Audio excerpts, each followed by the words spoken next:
Welcome back to Empowered. I'm Elizabeth Namofsky. I'm joined by Hillary LeBlanc. She's a content creator, Hillary LeBlanc Media. She's also a freelance journalist with CBC, ByBlacks, Addicted Magazine, and so much more. And we're discussing her incredible journey from adversity to advocacy.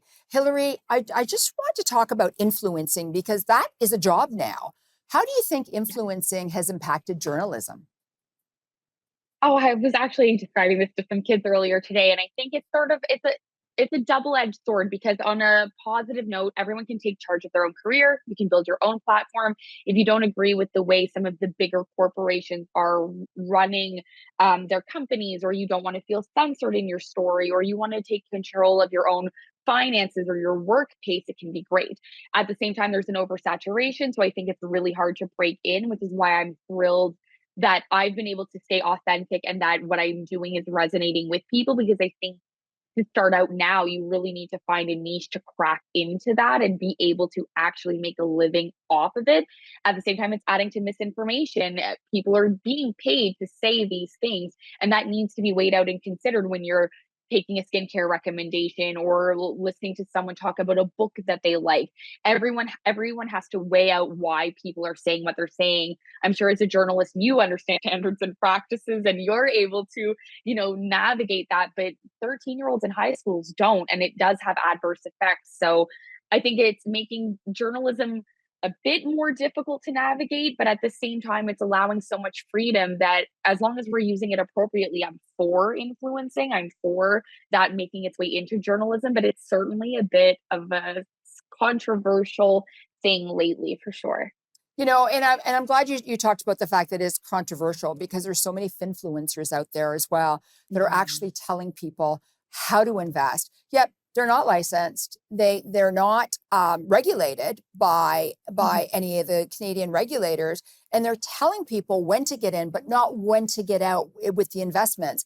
And I think it's really important if you are an influencer to tell people you're being paid for this and to tell people that this is a paid product. Quickly, though, there are a lot of young people that want to become influencers. What would you say to them?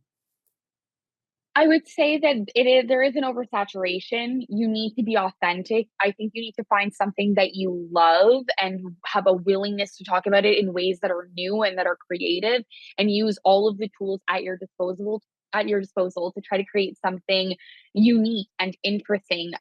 You can't just grab a product and review it on TikTok anymore and expect to wake up with millions of followers. That's not the reality anymore. You need to get creative using video editors and me. Like, I have a videographer who edits my things, and well, I don't quite say that I'm an influencer. I say I'm a journalist of influence because I want to talk about the story of the product. I don't want to sell you on something.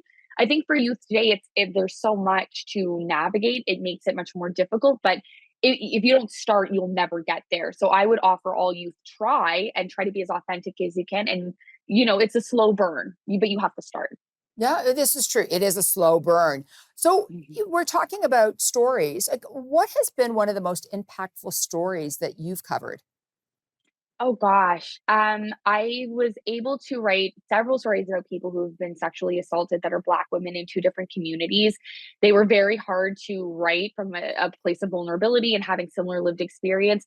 But one that I wrote about the organization Sisters in Sync actually was then, it went viral, and funders ended up giving Sisters in Sync, I believe, a $20,000 grant because of the article that I wrote. Nice. I know an artist who read an article about the only Black farmers in the province of New Brunswick and ended up featuring them in an art gallery exhibit in Halifax. But the artist is Ola Shea, who happens to be in Toronto. So putting all these pieces together and connecting people in this way, helping people get money and be able to do good work is 100% why I want to be a journalist and what I hope to continue to do in my career. Hillary, thank you so much for being so vulnerable and sharing your story. I know that you will help a lot of people out there. So thank you so much for being on Empowered. Thank you so much. Hillary feels that all humans deserve an equal chance to thrive, no matter their skin color, life circumstances, beliefs, differences, and that being made to feel different is the ultimate setback.